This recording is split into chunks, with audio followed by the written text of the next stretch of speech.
நான் சாம். இது கலையெடுத்தல் நேரம்.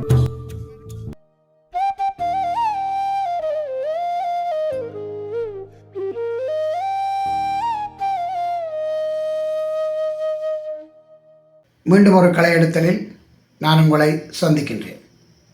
அண்மையில் 10 நாட்களுக்கு இடையில் தமிழ் பிரதேசத்தில், அதாவது வடக்கில்,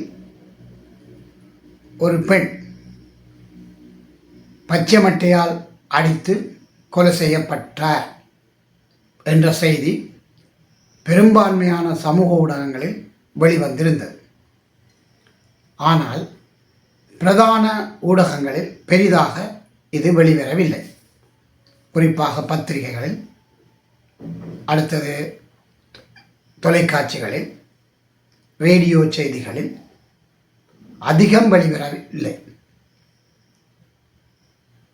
அப்போ இந்த பெண்ணொருவர் பச்சைமட்டியால் அடித்து கொல்லப்படுவது ஒரு சாதாரண விடயமாக யாழ்ப்பாணத்தில் கருதப்படுகின்றதா என்ற ஒரு சந்தேகம் எழுகின்றது. சந்தேகமில்லை, அது அப்படித்தான் கருதப்படுகின்றது. இந்த அடக்கி ஒடுக்கும் ஆண் சமுதாயத்தினாலும் அதை சில பெண்கள் ஏற்றுக்கொள்வதனாலும் இது ஒரு சாதாரண விடயம். அந்த செய்தியினுடைய தலைப்புகள் பெரும்பான்மையாக எப்படி வந்திருந்தன என்றால், வீட்டுக்கு அடங்காது வெளிக்கிட்டு சென்ற பெண் பச்சை மட்டியால் தாக்கப்பட்டு கொல்லப்பட்டார். அதாவது அந்த செய்தி என்ன சொல்லப்படுது என்றால், வீட்டுக்கு சொல்லாமல் அல்லது வீட்டுக்கு அடங்காமல் வெளிக்கிட்டு போகும் பெண்கள் அடித்து கொல்லப்பட வேண்டும் என்றது போல்தான் இந்த செய்திகள் பெரும்பான்மையாக அமைந்திருந்தன.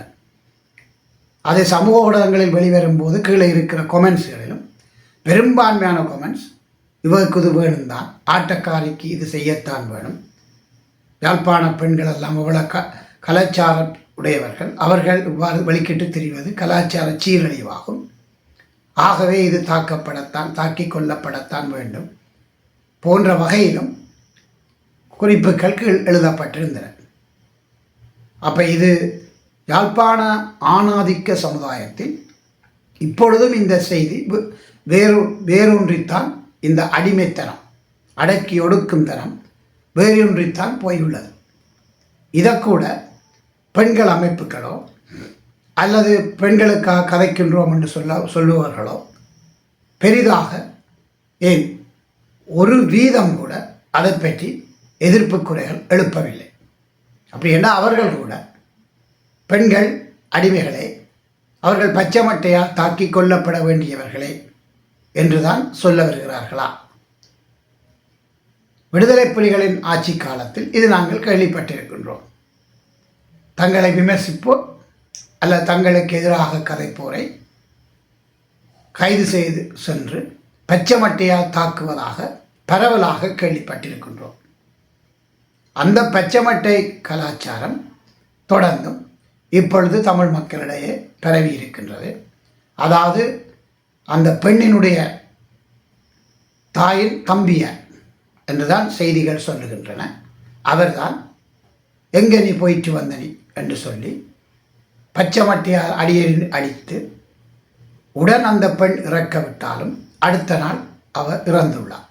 இந்தளவுக்கும் தாய் தகப்பன் அற்ற பிள்ளை தமக்கு உடனேயே வாழ்ந்து வந்திருக்கிறார். அப்போ சின்னல்ல இருந்த அந்த பிள்ளை எவ்வளவு கொடுமைகளை அனுபவித்திருக்கும் என்று தாய் தகப்பன் இல்லாது ஒரு தமக்கையுடன் சேர்ந்து வாழும் பிள்ளை எவ்வளவு கஷ்டங்களையும் கொடுமைகளையும் எதிர்நோக்கி இருக்கும் என்பதை அனைவரும் நீங்கள் அறிந்து கொள்ள முடியும் என நம்புகிறேன். அறிந்தும் உணர்ந்தும் அவ்வாறு பாதிக்கப்பட்டிருக்கின்ற பெரும்பான்மையான பிள்ளைகள் அறிந்திருப்பார்கள். அப்படி வளர்ந்து வந்த ஒரு பிள்ளை தாய் மாமன்னார், தாயின் தம்பியோ அல்லது தம்பியோ தான் இருக்கவர், அவரினால் காட்டு மிராண்டித்தனமாக அடித்து கொல்லப்பட்டதை பெரியோர் விடயமாக யாழ்ப்பாண ஊடகங்கள் வெளிக்கொண்டு வரவில்லை. ஆனால் அது பிரேத பரிசோதனையில் கண்டுபிடிக்கப்பட்டு தாய்மாமனும் அவருடன் சேர்ந்த ஒரு நண்பரும் கைது செய்யப்பட்டிருக்கிறார்கள். இனி அவர்கள் யாழ்ப்பாணத்தில் இவ்வாறான லோயர்களை பிடித்து காசை வாரி இறைத்து அவர்கள் வெளியே வந்து விடுவார்கள். இனி இலங்கை நீதி கட்டமைப்பு தெரியும்தான், நீண்ட காலத்துக்கு இந்த விசாரணை செல்லும். பின்னர் சில வேளைகள் போதிய ஆதாரங்கள் இல்லை என அவர்கள் விடுவிக்கப்படக்கூடும். ஆனால் செய்திகள் தெரிவிக்கின்றன, இவர்கள் பச்சை மட்டியால் அடித்ததினால் தான் அந்த பெண் இறந்தது. எவ்வளவு கொடூரமான ஒரு செயல்!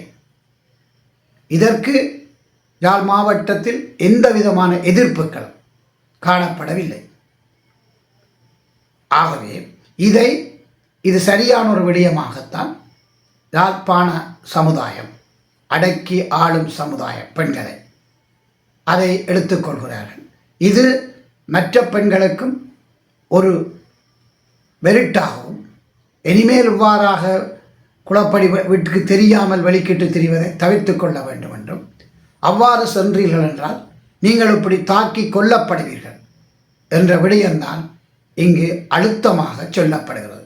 இதன் மூலம், மௌனத்தின் மூலம் எந்த அமைப்புகளும் இதை எதிர்க்காததும் இது ஒரு பெரிய செய்தியாக வெளிவராமையும்,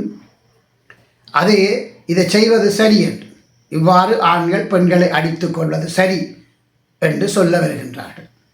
அப்போ இந்த யாழ்ப்பாண சமுதாயம் அல்லது வடக்கு கிழக்கு தமிழர்கள் தங்களை சிங்கள இராணுவத்தினரும் சிங்கள மொழி பேசுகின்ற மக்களும் தங்களை அடக்கி ஆளுகிறார்கள் என்று கத்திக்கொள்வதில் எவ்வளவு நியாயம் இருக்கின்றது? நீ உன்னோடு சம உரிமையாக வாழும் பெண்ணையே நீ சமனாக நடத்தவில்லை, அடித்து சால் கொள்கின்றாய். பிறகு இன்னொரு இனம் உன்னை அவ்வாறு நடத்த வேண்டும் என்று நீ எதிர்பார்ப்பதற்கு என்ன நியாயம் இருக்கின்றது? இதனால்தான் 60-65 கால பகுதிகளில் சிறுபான்மை தமிழர்கள் என்று சொல்லப்பட்ட ஒரு விடயம் உண்டு. சிறுபான்மை தமிழர்கள் என்பது என்ன கருத்து என்றால், சிங்களவர்கள் தமிழர்கள் கொஞ்சமாக வாழ்கின்றார் என்ற அர்த்தமல்ல. தமிழர்களே சாதியால் அடக்கி ஒடுக்கப்பட்ட தமிழர்களே அது குறித்திருக்கின்றது.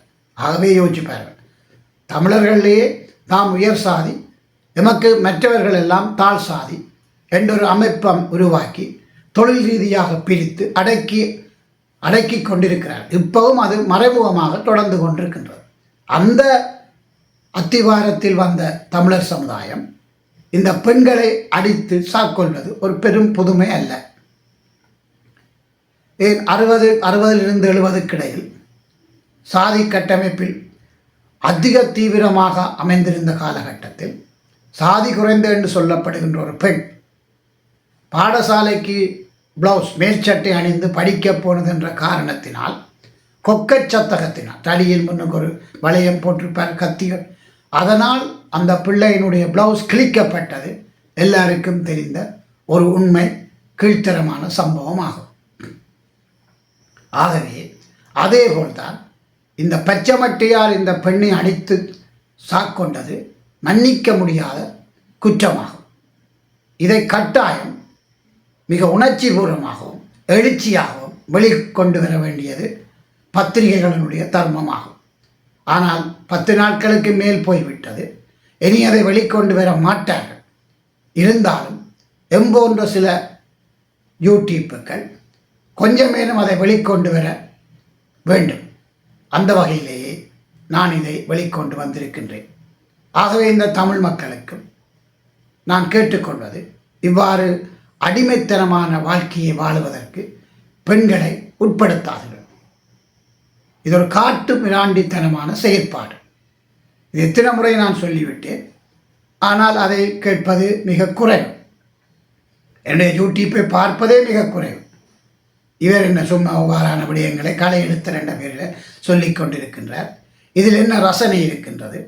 இதை பார்ப்பதற்கு எங்களுக்கு வேறு வேலை இல்லையா என்று தட்டி கழிக்கிறார். சரி, அது என்ன இருக்கட்டும், கொஞ்சம் பேராவது பார்ப்பார்களானே, அவர்களாவது திருந்திக் கொள்ளட்டும் என்பதற்காகவே இந்த விடயத்தை நான் வெளிக்கொண்டு வருகின்றேன்.